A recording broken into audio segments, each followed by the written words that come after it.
Welcome to episode 1416 of The Sleeper and the Bust. I am Justin Mason, joined as always on Sundays by Jason Collette. How you doing, my friend? Hey, I'm doing well, man. Hope you are. I wanted to kind of start off with some statistical oddities because that's kind of been my favorite thing about baseball at the moment is just some of the stupidity that we're seeing right now. So if I were to tell you how many, I sent you this, but for everybody else, Jorge Lopez has 6 wins this year out of the Nationals bullpen. He also has a 7.20 ERA. How's crazy? I mean, that's just absurd. And then I saw a crazy stat, and I wish I could remember who to credit it to. So the Diamondbacks have now scored 11 or more runs in 4 games this season. Guess what their record is in those 4 games? In 4 games, 11 more runs. It's got to be like 1-3 or something like that. That's right. That's right, because they lost last night 12-11 to the Rockies. They have scored 11. They lost 14-12 to yesterday. They lost 13-11 to the Cubs on the 18th. They lost then they lost 14-11 to the Dodgers on May 9th after beating Philly 11-9. That just kind of says help. It's funny because we're going to talk about at least one Arizona pitcher today, but just one Arizona. We got 2 Arizona, one Arizona hitter and one Arizona pitcher. But wow, to score that many runs and not win a game is really, really crazy. But it's been fun to watch baseball this year. It really has. Despite my team not doing well. I mean, Paul's loving life. You're having a pretty good season. Me, Well, yeah, the Giants doing really well. They're just in the wrong division to be doing well.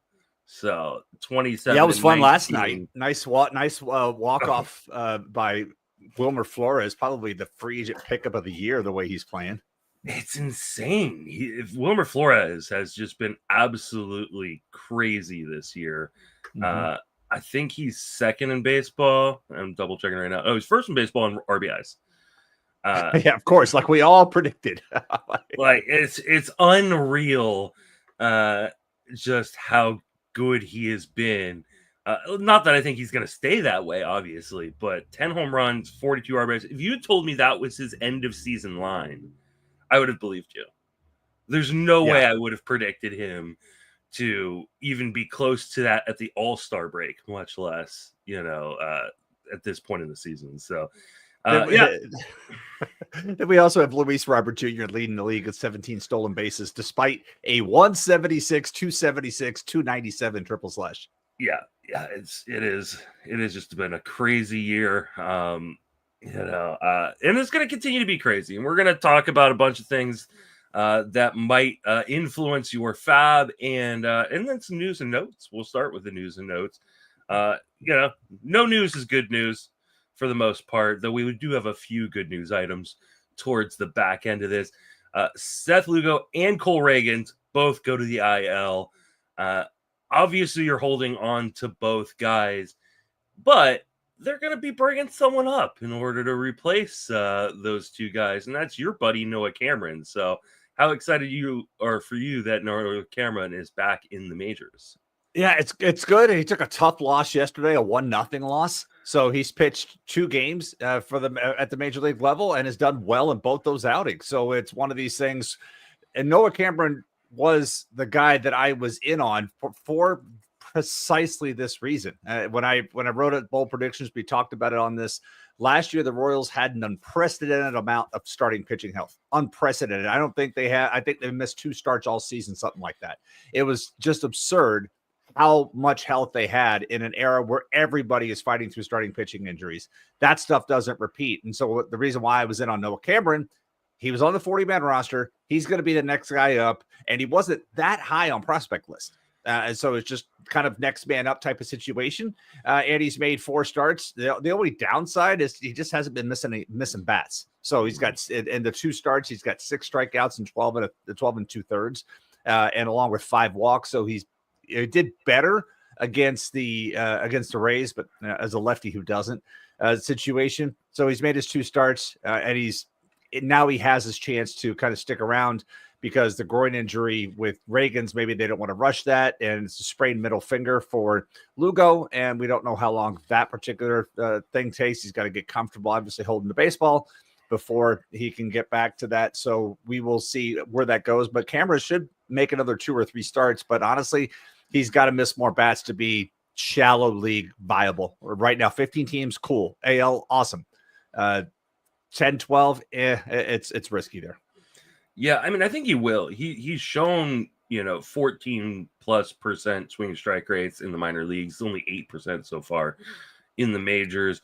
Strikeouts rates in the minors have been all pretty much upper 20s or better throughout his minor league career. So I think he's going to get there. It's just a matter of time.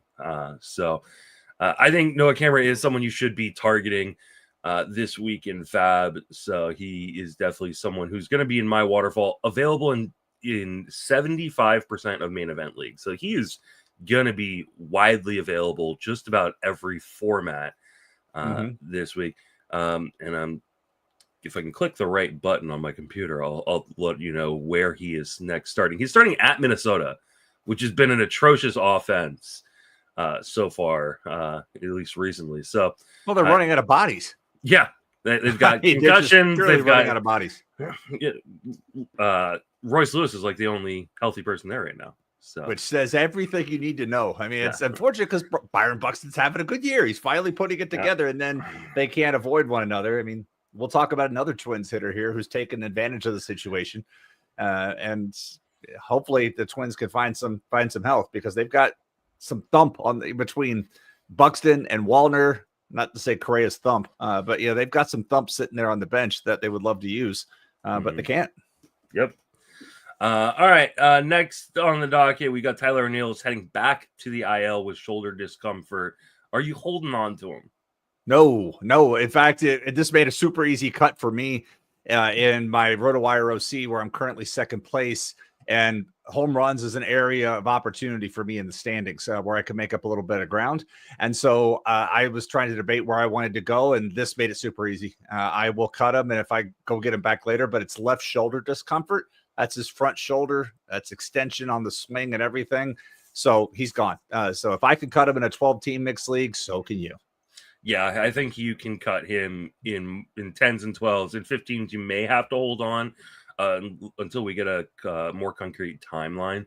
But I actually don't even have a problem moving on from him in a deep league like that. If he's not like he was doing anything to begin with. Anyhow. Yeah, exactly. I mean, he's just been, but he'll get hot once he comes back at some point. It's just a matter of how long will this injury keep him out for, and then how many more injuries are we gonna have? This is already the second time on the IL this season. This is a guy who just can't stay healthy. Well, I mean, the other factor, it's like I have no problem dropping him right now. Keep him on your watch list and whatever service you use, they all have it. Just as a reminder, because again, Baltimore is going to be selling. Cedric Mullins is gone, and they are going. They fired their manager, not his fault, but they fired the manager. They're going to be selling. Cedric Mullins has to be marketed. Ryan O'Hearn has to be marketed, and there should be opportunity later this season, playing time wise, for O'Neill if he can get healthy and get on the field. But there's going to be changes on this roster here in the next 2 months. So drop now, but keep on the watch list because Tyler O'Neill, if he's ever 100% healthy, has tools. Yeah. He's just one of those guys you kind of wish you could kind of hit that injury off button and kind of see what he actually could do if he could stay healthy, along with, the aforementioned Byron Buxton, who is, like you said, having a good year, but all of a sudden hurt again. Danny Colomby is out with a forearm strain. I was wondering why you put him on the rundown or why you added him to the rundown. And then you pointed out he's been really, really good. These forearm strains tend to lead to really bad things. This is a 35-year-old relief pitcher. Easy drop. Yeah, it's unfortunate because he has not been scored upon this year. And that's why I wanted to bring him up for our mono league players. But Danny Colomb has, he has 2 saves, 1 win, 19 strikeouts, and 2 walks without being scored upon in 16 2/3. He's been usable in that format. Now hit him out. He's going to be out a while. Just got to drop. And you look at elevated bullpen. So Cole Sands gets a step up. Louis Varland gets a step up in that situation. Griffin Jacks, if he can get things back together. But you look, I mean, Colomb has not pitched since Wednesday anyhow. And Wednesday was a doubleheader day. So everybody pitched in that situation. Duran's still getting the save opportunities, but Sands did he got one of the saves in a doubleheader, and he got a save again on Friday. And Louis Varland pitched Wednesday and Thursday, did not pitch Friday and Saturday. Would expect him to pitch today, but Louis Varland's that seventh inning guy now. But they need somebody else to step up on that.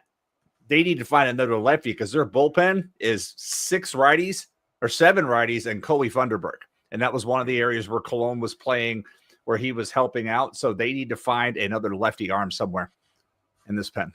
Yeah. I wonder, I should probably check out their depth chart and see who could be someone maybe they call up from AAA. Out of the bullpen, Richard Lovelady, because he's got major league experience. That would probably be a guy they would pull up and then cut, because that's what's happened to Richard Lovelady a few times. But that would really be the only guy that I could see. They don't have any relievers on the 40-man right now, so it would be a matter of having to make 2 moves. Wow, this is such a right-handed organization. Look at this. So they have only that Funderburg, the only lefty in their bullpen, but also only lefty just on the roster. And then you look at AAA, and all of their starting pitchers are right-handed pitchers. Yep, that is crazy. And it's like they have flexibility, because sometimes we see teams get in this right where they don't have that. They have too many guys with out of options in the bullpen, but the only guy out of options in a bullpen is Brock Stewart. Everybody else has an option. So if they need to make a switch and say, look, we just need another lefty, they have the opportunity to send. They could send Justin Topa down. They could send Louis Varland down if they wanted to, but he's been pitching well out of that. So to me, it's probably somebody like Jorge Alcala gets the boot down to the other side of town, since their AAA is in St. Paul, and they call up a lefty if they stay within house. I haven't taken a look exactly at some of the other teams and said, what's their bullpen situation like? Like, if I'm the Rockies, can I find a left-handed pitcher to trade to somebody? If I'm the White Sox, can I find a left-handed pitcher to trade to somebody, take advantage of a situation? Scott Alexander out of the Rockies bullpen is a name. The Pirates, Caleb Ferguson, if they wanted to. Just kind of scrolling through things. Andrew Chafin with the Nationals. Not much. Yeah, not much out there. I'm sure they'll figure something out here. Let's move on and talk about Kirby Yates, who is going to be coming back potentially this week from a hamstring injury. He's been pitching. He's not been pitching great, but would you start him in his first game back? Actually, I thought that was the other way. I thought he was going back sorry. on the IL. Sorry, I was thinking George Yes, Kirby. he's going back to the IL. I was confusing the Kirbys, Kirby Yates and George Kirby. Sorry, yes. That's my bad. Kirby Yates going back to the IL. We'll get to George Kirby here in a minute. Kirby Yates going back to the IL with a hamstring injury. Are you holding on to him? I mean, he's pitched well there too. They said, David Roberts said after Saturday's loss to the Angels, Yates will undergo an MRI on Sunday, indicated that he is going to go on the injured list. Preliminary diagnosis was a grade 1 strain situation. So I don't need to hold on to Yates for this. Scott's done his job. Sure, Yates is striking out a ton of guys, but at the same time, there are other guys out there striking out a ton of guys too. And if I can go find one of them, I'll do that. Because unless he's going to step up and get the saves, that's not happening. But Yates is getting you plenty of strikeouts, but he's not getting you the other things. He's had 3 wins and 1 save in 22 games with a ton of strikeouts, but the whip has not been good, nor is the ERA, to be that honest. So the ratios aren't there to justify keeping him. Yeah, I mean, he's getting a bit unlucky. 385 BABIP, 72% strand rate.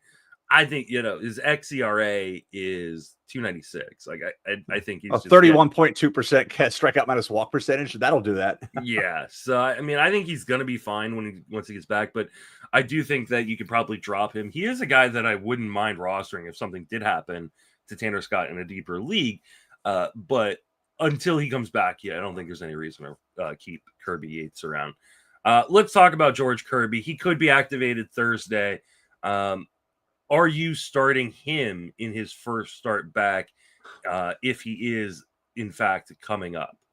So I am with context. In AL Tout, I've had George Kirby, and I'm using him this week because I lost Ben Lively, and we can only have 4 injured players on our bench, and I already have 4 out, and I actually have 5, and one of those is a reserve now because I can't use him for that. So if I move Ben Lively, that makes 6. So I'm putting Kirby in my lineup in that context, but otherwise I want to wait. I mean, the news on Kirby was that it was like the good with the bad type of situation. He did pitch AAA Tacoma. Good news, he threw 65 pitches. Good news, he hit 98 miles an hour. Bad news, he gave up 10 hits. So it was a little bit of everything in that particular rehab outing with that situation, but he's done 10 innings with 3 appearances with 10 innings, 13 strikeouts, 15 hits allowed, a lot of damage. But again, it's just a process. The good news is he's throwing and he got the 65 pitches pain-free. I do not want to use him this week unless I absolutely have to, like the context I provided earlier. Yeah, I tend to sit these guys. And I know a lot of people just say start your studs, but you just never know how a guy's going to kind of react in his first start back. Want to make sure he's healthy, want to make sure that he's not on some sort of pitch count. So I would sit him in most scenarios, but if you're in a 15-team league, and I am in a 15-team league with George Kirby, you may not have other options, especially if you lost someone like Ben Lively, which I did as well on a team where I have George Kirby. I'm going to have to just make a decision and go for it. So I think in 10s and 12s, you probably should sit him. He's at Houston, so he's not even pitching at home. And then you can kind of wait and see what happens at that game and kind of make a determination moving forward. Right. Lane Thomas should be back on Monday. How much do we care? Lane Thomas hitting 156, 188, 178 with 0 home runs and 1 stolen base in his 13 games prior to getting injured. Yeah, probably one of my biggest draft season regrets. And I wanted to add him here because you mentioned this point about him, about how much was he going to run? Because remember, he had 40 stolen base attempts in a partial season with the Nationals. Mm-hmm. Guess how many stolen base attempts he's had since leaving the Nationals? Probably 3? 7. Oh, okay. In 68 games. So he had 40 and 77 games with the Nationals, and he's had 7 in 66 games with Cleveland. It's just like I wanted to bring them up to say, that was a regret of mine during draft season. I should have listened to you in this. But if he's not running as much and he's already not hitting, what's the point with this? So he's coming back. I don't know. The other part of that is, okay, if he comes back, what do they do where do they go with their roster? How is that going to play? I really hope it doesn't impact somebody that I've been enjoying, Daniel Schneemann. I had him in a lot of places, and Schneemann's been doing really well, but you try to look at where the impact of that is going to be, and perhaps Big Christmas may get sent down in this situation because he has options. Will Brennan has options, but we're still talking about a bottom of the lineup guy. I don't think it changes any of the top 6 in Cleveland, and that's honestly where we care about mixed leagues anyways. I will say, he is scheduled to face the Tigers at the back half of the week, and the Tigers are the team allowing the 4th most stolen bases this year, so might be worth a risk to take a game on. And this is a player who's been good, but one of the reasons I was avoiding him, one, I've never really been a huge Lane Thomas guy to begin with, but 2 was there was a massive drop off once he got traded to Cleveland in terms of those stolen bases. Only attempting 7 in his entire time in Cleveland, and in his minor league rehab assignment, it was only 13 games, and he hit 154. Didn't attempt any stolen bases, so wasn't running even in the rehab assignments. I just don't know that there's enough juice here from Lane Thomas to even warrant picking him up in a 15-team league, much less a 10 or a 12. We've got Mick Abel and Zebby Matthews both debuting today. How excited are you?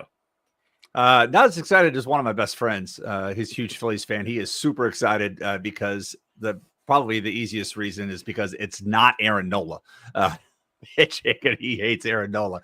So that is, he's super excited, wants to sit down and watch the schedule. I do want to see what Zebby Matthews is going to do, only because today is his last day on one of my teams. I have a team in contention. I had both Zebby Matthews and David Festa, and somebody offered me Pablo Lopez for the two of those guys. It is a keeper league. And I was like, you know what? I'm playing for the now. Take it.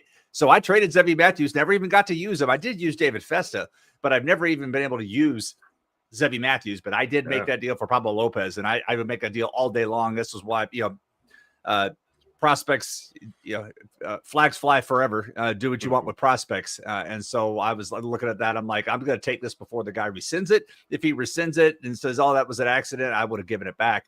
But that's the kind of, you just make those decisions and you worry about the future in the future. Yeah, I think my only concern is how long do the Twins let Matthews go, right? His last start in AAA, he went 5 1/3. That'd be great. But it was also a game in which he didn't walk a single batter, only gave up 5 hits. And so he was very, very efficient. They've only let him face more than 20 batters once in any outing in the minor leagues. And that was a 4-inning start where he faced 21 batters. So, I think this is going to be what we saw from David Festa when he was up earlier, which is, hey, he's only going to get to turn over that lineup twice. And that's exactly what I was going to bring up, because they were very deliberate with Festa, and it to the detriment of the wins. Like, he'd be at 4 2/3, and there'd be one guy on base, and they would yank him. I'm like, come on! But I'm looking at the pitch log right now. That's actually 2024. I'm sorry. Let me get. I can't. It doesn't even show me 2025, so I can't pull it up. But even last year as a minor leaguer, his top pitch count was 92, and he had 4 starts over 80 pitches. So I can't pull up the 2025 game log to see pitches on that. But yeah, they were extremely deliberate with Festa, and it pissed me off. Yeah, he should have had some wins and he didn't get them because of that. I was going to see if the MILB site allows it, because Fangraphs wasn't allowing me to see it, just to see if people, because that's a great point about pitch counts. And no, I'm not seeing a game log here either, so I have nothing to tell you guys. Sorry. Yeah, he is currently rostered in 97% of main event leagues, so probably not going to be available in your 15-team leagues. But check your 10s and 12s. He does have a start versus Kansas City, which is a pretty good opportunity. If you're looking for wins, and especially if you're in quality starts leagues, you're just not going to get many wins, and probably 0 quality starts this year from a guy like Zebby Matthews, even if he stays. So he's not even available on my 12. I'm looking at my RotoWire OC. He's not even available there. Yeah, I can't even. I don't imagine he's available in any of my leagues. So, oh no, he's actually available in one of my big money auctions. Interesting. Okay, well, I might take a gamble there as long as it's cheap enough. He's not available, but Sandy Alcantara is. That's 2025 in a nutshell. You know what? That's correct. That is the correct call. Oh, it is. Especially after yesterday, because like I said, Alcantara got dropped last week. So I was like, okay, let me watch this. He's got Tampa Bay yesterday. Let's see what happens. Yikes. And the problem, they talked about it on the broadcast, Alcantara just struggles when runners get in the scoring position. And the problem is Miami just lets him in the scoring position because they can't stop it. They are the worst team in baseball in stolen bases. And the Rays had 5 yesterday. And they just keep putting guys in the scoring position. And it just speaks to Alcantara. So honestly, the only way he's going to get better is if they move him. Yeah. Yeah. Well, I think he just needs more time off from the Tommy John. He's just struggling with command and control. Yeah. And this is what happens with every guy when they come back from Tommy John. They struggle with command and control. And when you're so reliant upon that, like Alcantara is, it was an easy fade. He's still hitting the velocity too. Velocity-wise, he's fine. It's just velocity is the first thing to come back, right? Yeah. It's always first thing to come back. He'll get better as the season goes on. If you're in a dynasty or keeper league, try to buy low. I'll be back in on him for next season, but for this season, I just can't. All right. Moving on to we'll just talk about Mick Abel actually real quick before we jump away. He's filling in for Aaron Nola. I don't think Aaron Nola is going to be out necessarily very long. And we did talk about him because he was supposed to have a 2-start week this week, which means Mick Abel should, if I'm Mick Abel's pitching today. Oh, okay. So he's pitching against Pittsburgh today, and then he will get if he stays in the rotation, which at Sacramento. Yeah, so are you even picking up Mick Abel? Let's say he goes out and shoves. Are you even picking him up? I am not. Yeah, I don't think I am either. Not at the Athletics. I'm just that. And there's a pretty good chance he doesn't even stick in the rotation. That this is just kind of a one and done and back down to the minors. So, and if this got banged, let's say I don't know what the weather is. Should be all the weather on the East Coast should be clear. But if that game got banged today, Philly is going to Colorado this week. Yeah, exactly. So they have a 4-set. It's a great week for Phillies fans because they could sweep the series today. Then they go to Colorado and they probably should sweep that series. And that's 7 straight wins before they go to Oakland and then play there. They have this is their opportunity to really make some, separate themselves from Atlanta, who lost a tough one last night. I was listening to that broadcast. Lenny DiNardo, really good radio play-by-play. Like he's talking. Pierce Johnson's been up there. Like, okay, he's missed there. Pierce Johnson's coming back with that curveball, and Devers has got to be ready to hunt that. And like he gets that sentence out of his mouth. There goes the curveball. It's almost like the game was on delay, and DiNardo saw the action before it actually happened because it's precisely what happened. And Devers jumped all over it and hit it out of the park. And Red Sox came back from a 6-2 deficit to win 7-6. Yeah. Just a reminder, I think I mentioned this on Friday, but this is going to be a pretty hot week in Sacramento. Maybe not quite as hot as I thought it was originally going to be, but if you're looking to stream hitters, especially beginning of the week when it will be in the 90s, Angels hitters, Athletics hitters at that first part of the week might be interesting as a way to kind of optimize. It is going to be warm and the ball will fly there in Sacramento. So let's move into our FAAB section. Spencer Horwitz, who was a guy that a lot of people were really, really interested in until we found out he was going to miss the first part of the season. He's going to be back with the Pirates. Any interest in Spencer Horwitz? I would restate what I said before he went down with injury. This is the type of hitter that the top of the lineup needs against right-handed pitching. Horwitz, disciplined, controls the strike zone against righties, can't hit lefties. So I have interest in deeper leagues, mono leagues, where he has a chance to get up there in the top of the lineup. You look at the top of the lineup situation now, and I know McCutcheon's up there, Brian Reynolds, O'Neill Cruz. Horwitz right now is slated to hit 5th. I think he's hitting 5th today. That's where they have him slated, but he should work his way up higher in the lineup because it's one of the kind of table setting skills they need. So if you're in a deeper mixed league or an NL league, yes, I have interest. They're shallower leagues. There's not enough playing time to be interested. Yeah, I'm in complete agreement with you. I like Horwitz. He's a guy who makes a lot of contact. There's power. It's a hard park, but he should play regularly, at least on the strong side of the platoon there in Pittsburgh. So deeper leagues, I think this, especially on base percentage leagues, because he walks a lot, is the guy I'm going to target in FAAB this week. We have some breaking news that we have to talk about because this is actually really, really kind of big information.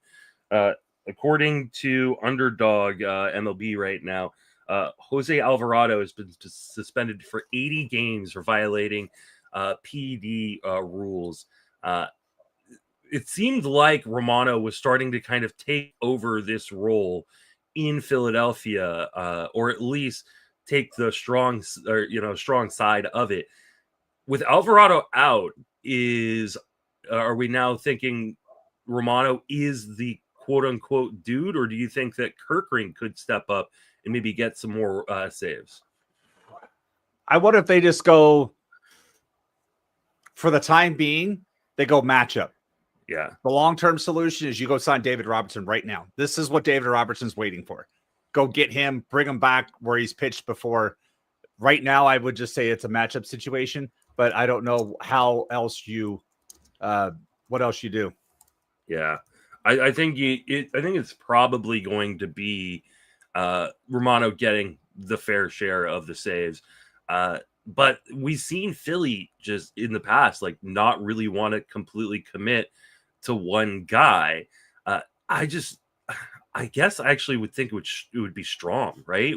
I think Strom becomes the kind of the partner with Romano there, as the main lefty there, with Alvarado kind of being out. Are you holding on to Alvarado anywhere? I mean, 80 games, right? No, I can't. You've got to cut it.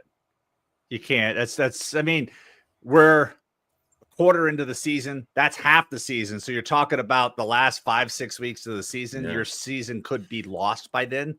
Nope. Yeah. This is brutal. This is crazy.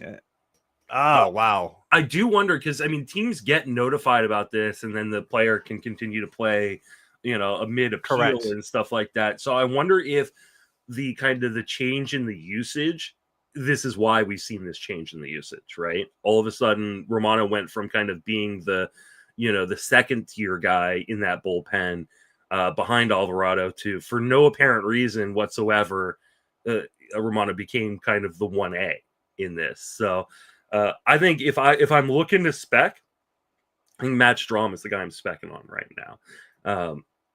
Kirkering has been kind of up and down, and this Philly team usually likes to work with multiple guys in the ninth. So I think, if I'm looking to spec, I'm going after Matt Strom right now. But this is brutal news to lose him for pretty much the rest of the season at this point. Well, that in the postseason too. He's out for that. Yeah. He's not eligible for that. That is, but like I said, to me, for the time being, in the short term, this is a matchup situation. Yeah. But I don't know how Philly does not go try to do David Robertson situation to get a proven hammer, or go test the trade market with the situation. But if they don't want to give, the question is, like, who would you even go for on the trade market right now? Right. Like if you think about like the bad teams, you're not getting anyone from Colorado. You're probably not getting anybody from the White Sox. I mean, get David Bednar if you want him. Maybe Dennis Santana is actually what I was thinking. Either way, he's been better. One of those guys. Yeah. But that is crazy. And we haven't had breaking news like that in a mid-season podcast for a while. That is crazy breaking news, because that's big. Yeah, that would be. Someone in the comments is saying Mason Montgomery. Take him. God, this guy's so annoying. If he could pitch in Tampa all season long, and only in Tampa, he'd be fine. But I know it's small sample size, whatever. But go look at his home road splits; they're atrocious. Like, he literally can't find the strike zone when he's not pitching at home. Yeah. All right. So there's your breaking news. I would definitely. I think Strom's the dude that I'm specking on. Let's move back to the hitters. And let's talk about Tim Elko, who is playing for the White Sox. There is power in this bat. That is for damn sure. However, there's a lot of strikeouts in this bat as well. He's hit 176, 222, 529 slug. So that kind of tells you the kind of player you're getting here. Any interest in Elko?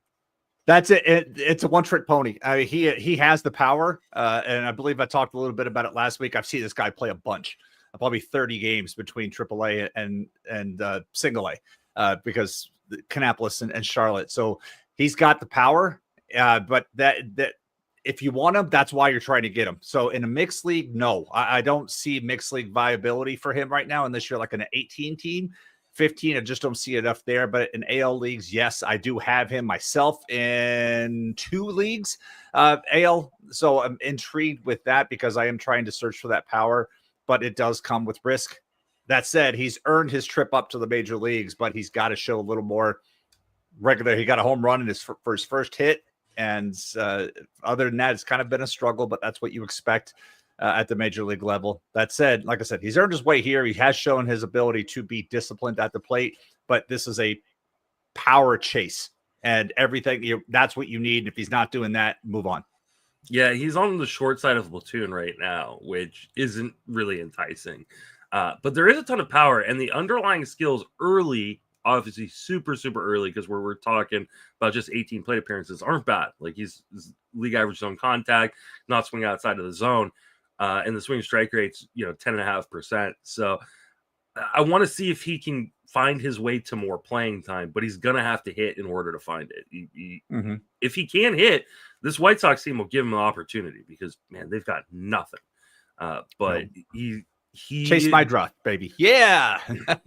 Well, and I think the big problem on the White Sox, too, is you've got Andrew Vaughn kind of stuck there at first base, which is where Elko normally plays. So his only real avenue is at the DH position right now.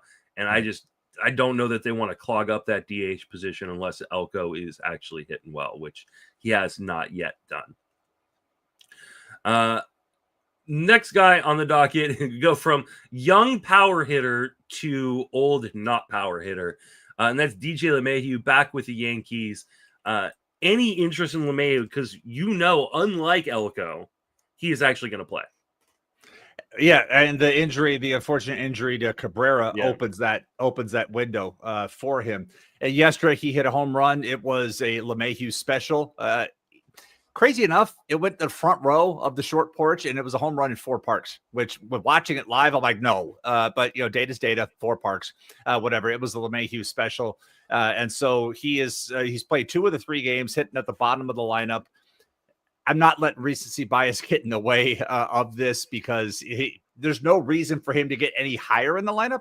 None. So he's going to hit all the way down there. That takes him out of shallow league formats. I don't know if there's enough interest at all for me to even do mixed leagues. This is an AL only play and a tepid one at best. Yeah, this is probably an AL only play for me as well.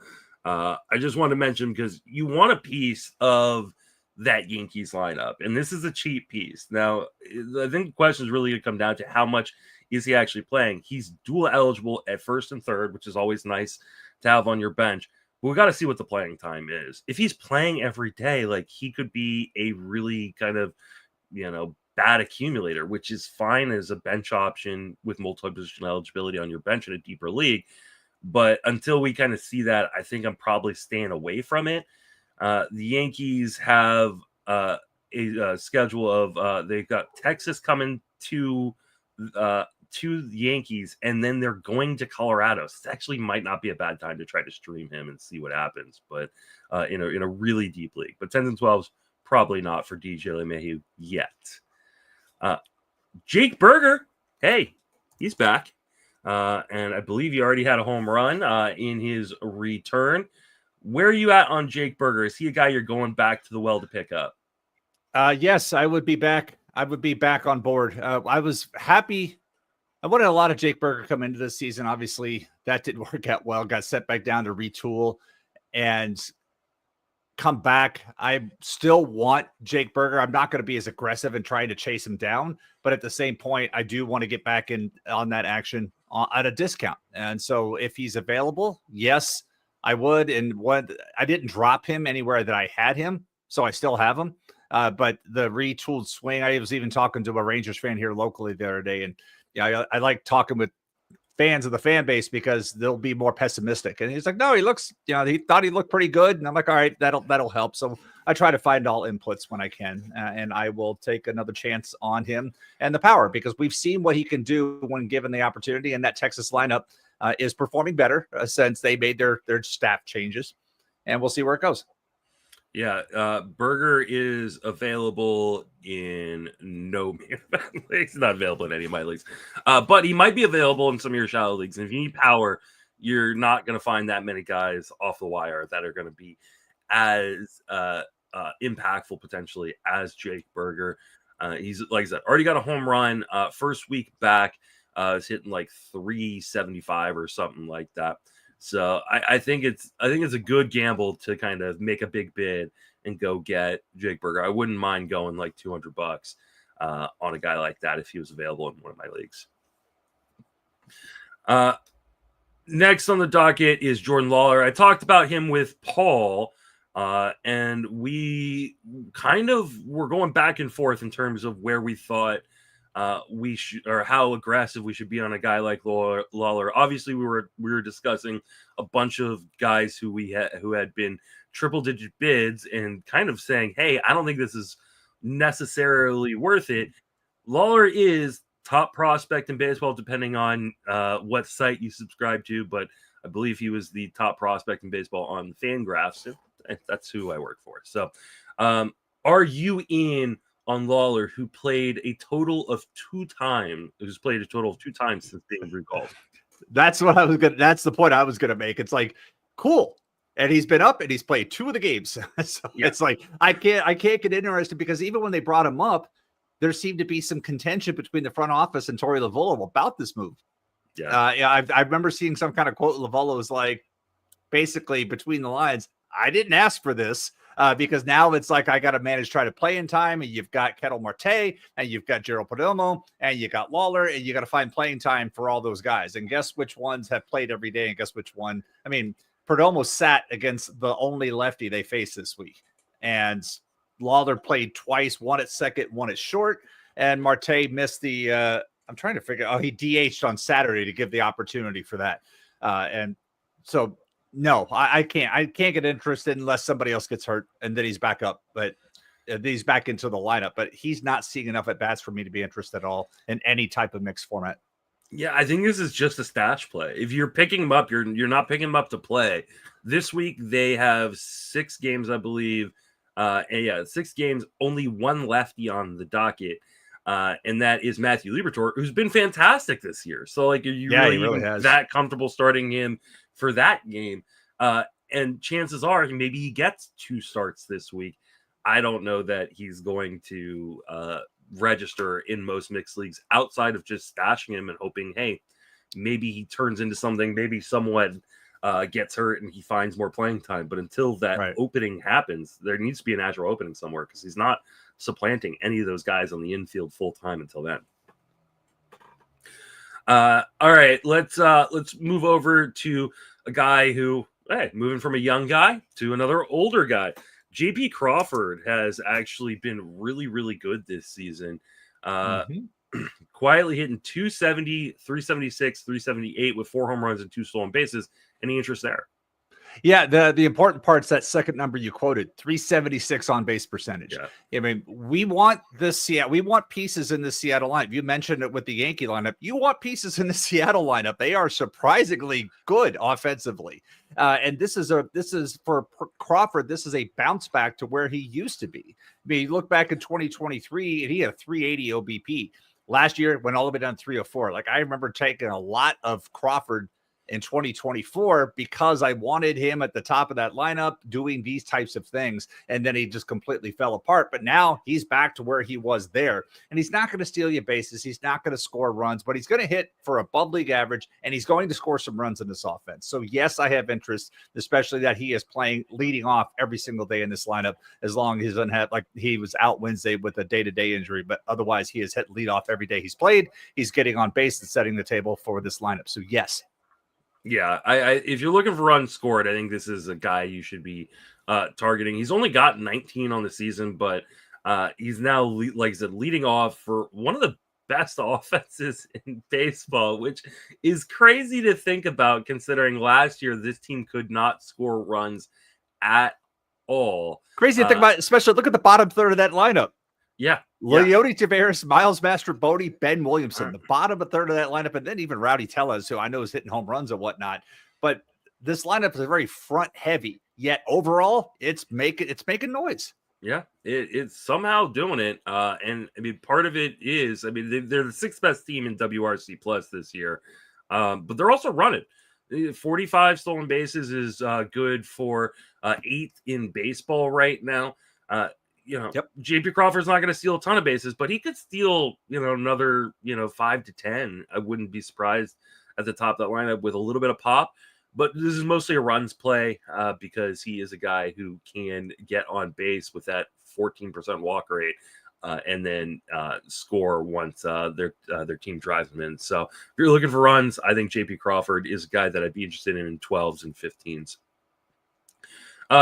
So I would make real quick mention. I had to reply to a comment. Somebody's like, I see Collette checking his phone. Yeah, I had to text my Philly friend I mentioned earlier because he didn't know about the Alvarado suspension. He's slightly pissed. But the Mariners running, that's the Dan Wilson effect. We talked about when Dan Wilson came on last season, Scott Service wasn't running. When Dan Wilson came on, they ran a lot. And so I remember even at the tout draft table, I spent, Dylan Moore was a target of mine for this reason. Even Erickson was like, why are you all in on Dylan Moore besides the UCF thing? I'm like, because Dan Wilson runs. And that has played out this year. And so the Mariners actually running instead of standing around waiting for offense is certainly part of that. But they're striking out less. They're hitting more home runs. Safeco is not a tombstone for offense anymore. It's actually happening.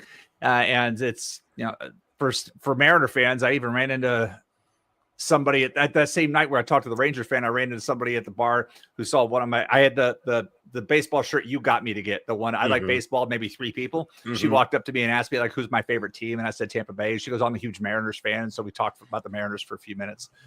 So yeah, Mariners fans are excited about baseball again. Good. Next on the list is Addison Barger. Now, Barger is only hitting 243, 303, 429 with 2 home runs this year and 76 plate appearances. He's in a platoon right now in Toronto, and you might be wondering, well, with that stat line, why are we even talking about him? It's the underlying numbers are insane, and this was brought to my attention by someone in one of my chats recently. This guy is absolutely crushing the ball. He's got a 52.7% hard hit percentage, a 116.5 max exit velocity, a 94 mile per hour average exit velocity. His XBA is 291. He's absolutely crushing the ball. He just hasn't gotten the results. Is it time to go pick up Addison Barger before he starts to go crazy? Yeah, for those of you guys watching the video, I did a screen share down there, Justin, that's hanging out. But visually, y'all got to see this. I mean, look at that. Look at all that. A lot of it's unqualified, but look at all of that. And I would encourage you to go watch him play. I've seen him. I saw him because the Rays played the Jays, got to watch him play. There's we were joking about, what if Tyler O'Neill? Like, this reminds me of Tyler O'Neill, a younger version. The same big arm, like Barger made a throw from third base that I swear it was going to take Vlad's glove off. It was that hard. And Tyler O'Neill has that same type of arm. Barger makes big, loud contact. He's been doing it all this week, making a lot of big, loud contact around the strikeouts. A lot of this sounds like Tyler O'Neill, but we used to like him. So I am very intrigued with Addison Barger because the tools are there. Yes, the flaws are very obvious as well. But again, under the hood, there's a lot to like here. And it reminds me of why I fell in love with Tyler O'Neill early on, about the what if. And in that aforementioned, where I'm trying to find home runs, this is one of the guys I'd want to target because the potential's there for that. But go watch him play and see what we're talking about, because the contact's loud. Yes, the strikeouts are there, but this guy has all the tools, and it's good that he's getting the opportunity to use them. Yeah, the strikeouts haven't been an issue this year, right? So in AAA, he was striking out at 29% rate. Last year in the majors, he struck out at 27% rate. Right now, he's striking out at 20% rate. And there is a change here. He's making almost 87% zone contact, only swinging outside of the zone 21% of the time. He made a swing change and a clear approach change this offseason. I do think this is a huge breakout guy, and he's probably not going to be available in a ton of 15s, but or at least he's not available in very many main events. He's only available in 9% of main events, but he's going to be widely available in 10s and 12s. And I know a lot of people play in 10s and 12s that listen to the pod. Go pick up Addison Barger and kind of see what happens. This has all the makings of like a Lawrence Butler type breakout, or a Brenton Doyle type breakout, or a guy who we knew had power, but wasn't able to unlock it because he wasn't able to make consistent contact. He's making that this year after these changes. And obviously, I don't think he's going to be an everyday player necessarily. I think he's going to be on that strong side of the platoon, but he is a guy that can make a lot of noise in the plate appearances that he's got once these balls that he's hitting so hard start going over the fence. So he has in 12 team in my RotoWire OC, I'm looking, so he's a free agent. He is owned in 27% of leagues right now. There you go. He started in 24 of them. So he is even in a 12 team mixed, he's still available again because of the playing time situation. But again, the skills are there. I was Probably the most impressive thing I saw this week was his play at third base, that throw I was talking about, and just the noise of his contact. Yeah, in the chat right now, TDK is saying y'all motivating a trade move on Barger in my daily league. Daily is the perfect place to go pick up a guy like Barger because you can optimize him, right? They're facing San Diego and Tampa Bay. Tampa Bay's only got right-handers on the docket for their series. And then San Diego, all right-handers. So you're gonna get a full week this week of getting to use Barger, and then especially in a daily moves league, you can kind of optimize that. So he's definitely a guy I would go target, especially in a daily moves format. So, all right, moving right along, we've got Dalton Rushing, another guy Paul and I talked about, I think on Friday. We were a little tepid because originally when he's coming up, we thought, hey, maybe he's going to play some outfield. He's not. Is there going to be enough plate appearances for Dalton Rushing to make an impact? No.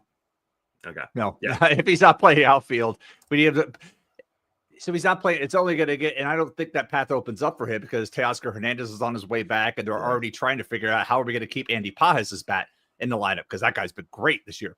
How are we going to keep that in this situation? So it only gets murkier. Wouldn't surprise me if Rushing actually goes back down. Yeah. Well, they're not going to send him back down because they DFA'd Austin Barnes. So he's their backup catcher. Yeah, but you can go find another catcher. Do you want your rookie? Do you want a rookie being your second catcher? Well, I mean, maybe not, but like then you'd have to open up another 40-man spot, right? And this is a team that probably doesn't have very many 40-man spots they can open up really easily. Well, unless they're gonna unless like Evan Phillips or they did just open up a 40-man spot by moving Blake Snell to the 60 DIL. So theoretically, maybe they could, but I think Rushing's going to be up.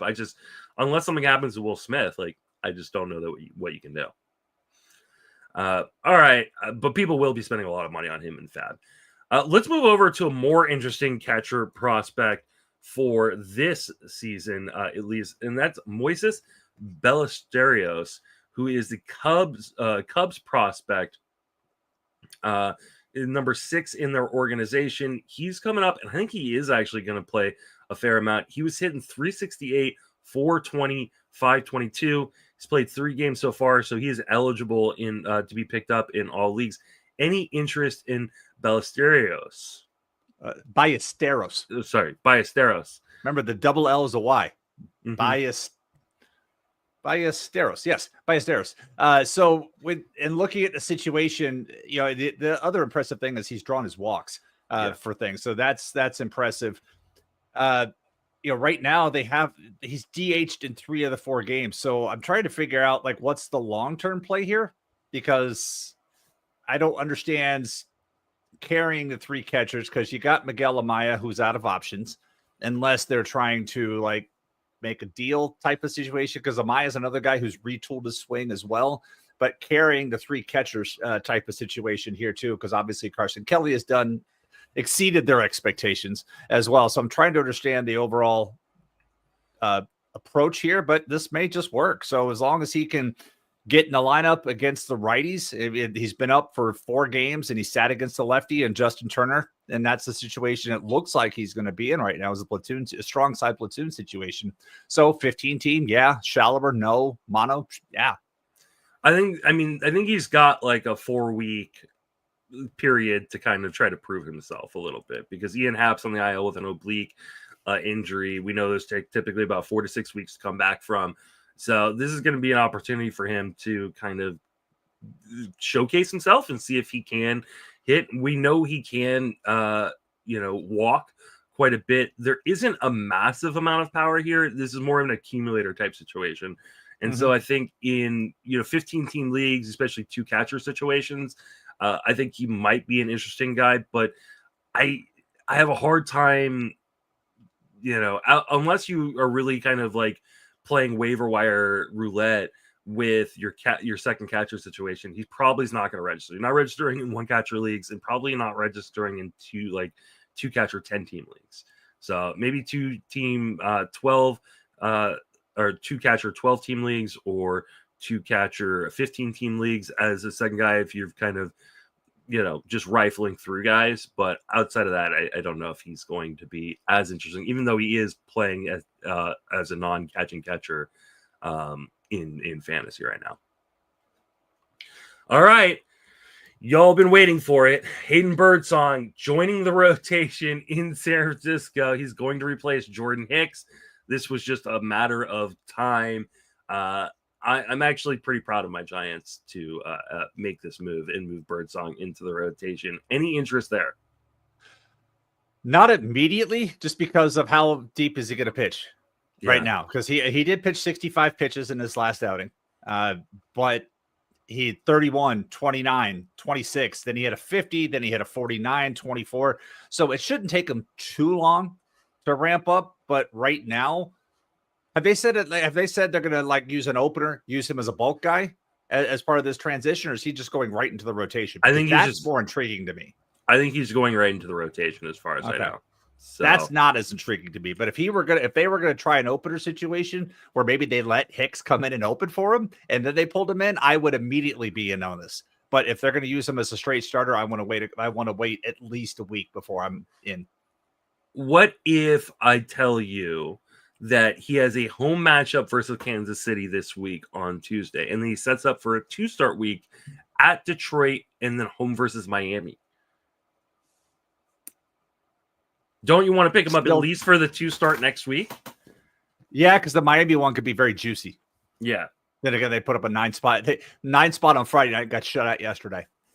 It's amazing what happens when you don't walk 8 guys to do that. So Miami's kind of all over the place. So it's intriguing more. I can sit out this week because perhaps the start this week against Kansas City, you said? Mm-hmm. Or is it Detroit? Yeah, Kansas City. Maybe that deflates it a little bit, makes him a little easier. Because maybe he only goes 4 innings. He doesn't get the decision. Everybody's like, whatever. And you wait a week. But like I said, I would be more interested immediately if they said they're going to put an opener in front of him, allowing him to bulk his way to a win. I worry about him not being able to get 2 turns through a lineup, get through the 5 innings necessary at the moment. Yeah. I think I would pick him up just for the 2-start next week. You get that back end against Miami. I know Detroit's actually been really, really good offensively, so so it is kind of a risk there, but especially in a 15-team league, getting him in that back end matchup versus Miami, I think is something you want to do, and even in a 12, right? Like you're gonna have to risk it against Detroit, but that's almost an easy dub if you can go 5 innings versus Miami. So I also want to see how the stuff plays up as a starter too. I mean, because it's not going to surprise me if Hicks was already throwing a little harder this year, but it wouldn't surprise me if Hicks recovers some of his dominance out of the pen. Where conversely, we need to see how Birdsong pitches out of a rotation. Yeah, absolutely. Next starting pitcher on the docket is Logan Henderson, who's kind of been up and down, from the Brewers organization, but has pitched well when he has been in their rotation. Currently, he's thrown 2 starts, 11 innings, with a 2.45 ERA, 16 strikeouts in those 11 innings. Not walking guys, a little command issues there, and this is something that's kind of been off and on an issue for him in the minor leagues. Where are you at on Logan Henderson? He hit 103 in his last minor league start. Baseball America had a great article I read a few days ago about it. It's free outside the paywall if you want to go read it. 56 strikeouts in 41 innings with 13 walks. Yeah, I'm all in type of thing, like not triple digit buy-in, but extremely interested of the pitchers. Not that we've discussed that many today, but I would be more in on Henderson right now than Birdsong. Yeah. Now he has a matchup versus the Orioles. And while the Orioles have been terrible, it's their pitching that's been terrible. They're actually the 8th best offense according to WRC Plus against right-handed pitching this year. Are you starting against the Orioles? Yes. Yeah, I think I am too. I really like Logan Henderson. Like the stuff is really, really good. That changeup is nasty. I think he's got a really good control, and the command has been spotty, but he's got good command grades on him from his time coming up as a prospect. Swinging strike rate is just 11%, but still finding a way to kind of paint and get a lot of caught looking strikeouts. So I'm really, really interested in Logan Henderson. I bet he's just not available in any of my leagues, though, right? He's available in 93%. He's rostered in 93% of main event leagues. So he's probably not going to be available in a ton of 15s. Double check your wire, though. I should be widely available in 10s and 12s. Like I said, 82% available in my 12. And RotoWire C is 82% available. There you go. So he's, like I said, he's going up against Baltimore on Tuesday, which means he will set up for a 2-start next week versus Boston and Philly. That's kind of brutal. But I think you should be picking him up. You're probably not using him for that 2-start. Though I will, looking at his potential upcoming schedule, man, I don't even know. Like, this might be a one and done kind of thing. He's got Boston and Philly, and then he's gonna be home versus San Diego, and then either Atlanta or St. Louis the following week. I don't know if you want him for any of those starts. Those are pretty tough. So I think I would pick him up, but I think I'm picking him up only if I can get him for an affordable price. Like I'm not breaking the bank on him with that upcoming schedule, because you don't know if he's going to be back in the minors, at some point. They've already shown the ability to kind of pick him up or bring him up and send him back down. So I like Logan Henderson a lot. I do think he's going to be good long term, but I would be a little bit careful on those bits with that upcoming schedule. All right, fine. I'll take it down from 400 to 40. All right, there you go. That was smart. Again, going from young to old, we got Clayton Kershaw made his season debut. Did not go very well. Allowed 5 runs on 5 hits and 3 walks. Only struck out 2 in 4 innings versus the Angels of all team. Where are you at on Clayton Kershaw right now? Is he even rosterable in 15-team leagues? Yeah, I would say use this as a reminder about using Kirby this week. So like I was talking to my brother-in-law who was, we talk a couple times a week looking for guidance on his team. He's like, oh, hey, should I start Kershaw this week? I'm like, no, I don't really, unless I have to. I really don't like starting guys, especially older guys, first time back off the IL. I want to see where things are, let them shake some rust out. So again, use this lesson with Kirby, but it's the Dodgers. You're still looking for wins. He can do his thing. It didn't surprise me for Kershaw to struggle like he did in his first start, but maybe it's now time to buy him at a discount. People look at that and be like, whoops, never mind. Because maybe there's some Charlie Morton fear there, if you will, where an old guy is falling off the cliff type of situation. Not that I'm suggesting running out, go get Charlie Morton. I'm just saying with Kershaw, at least he's on a good team situation, and not like Baltimore where there's just no hope. I mean, you do want a piece of this Dodgers team, right? Like it's just, I just don't know if he's cooked or not. I want to believe that when Clayton Kershaw is on the mound, he's going to be good.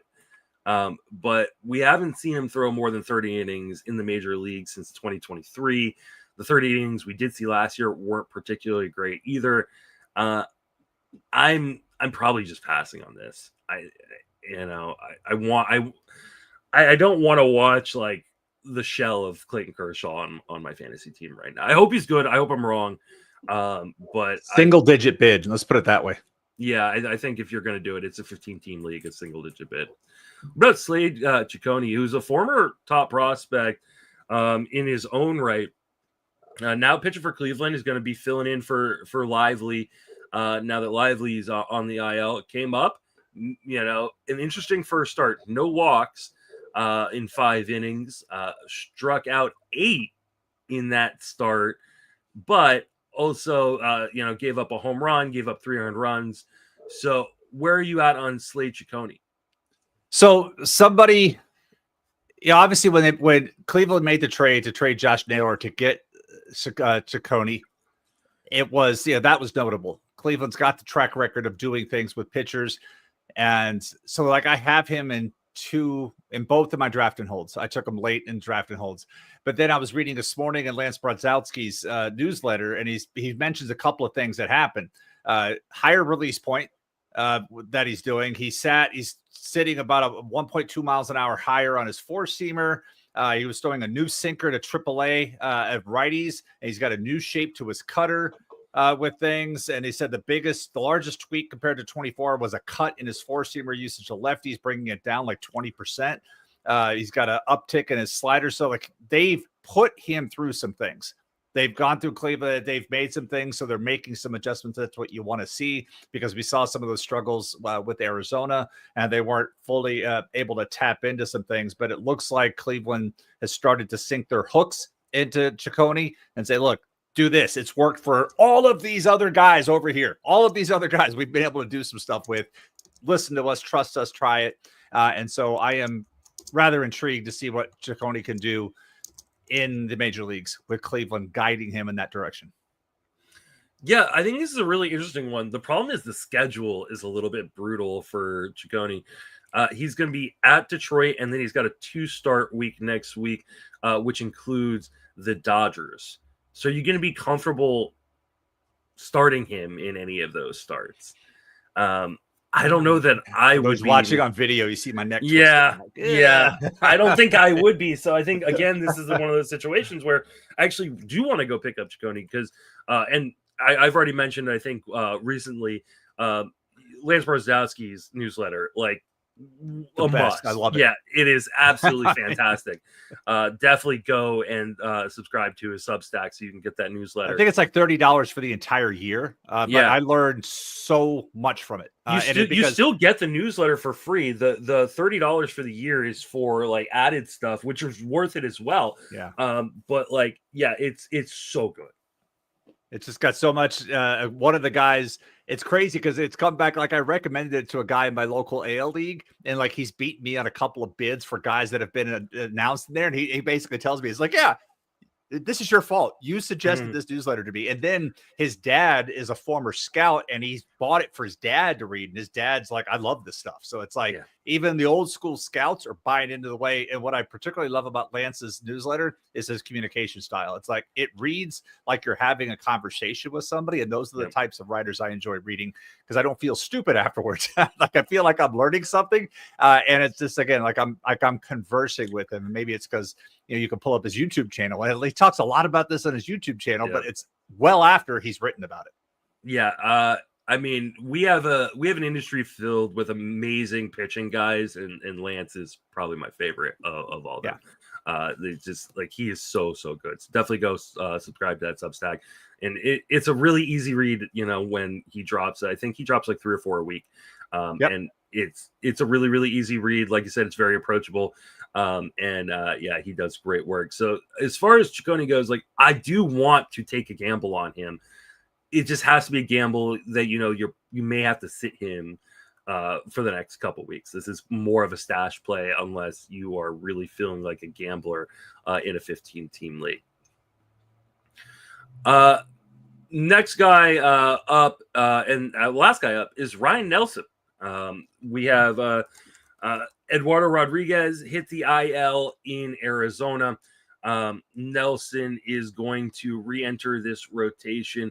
The surface numbers have not looked good. 5.13 ERA in 10 appearances this year. That's 1 start and 9 relief appearances. However, he is getting strikeouts. He's not giving up home runs. He's getting unlucky in the strand rate at just a 62.5% strand rate so far this year. I know Nelson's been a guy you've been a fan of before. Mm-hmm. Are you a fan of him now that he's moving back into the rotation? I am, as long as he's not pitching against the Cubs.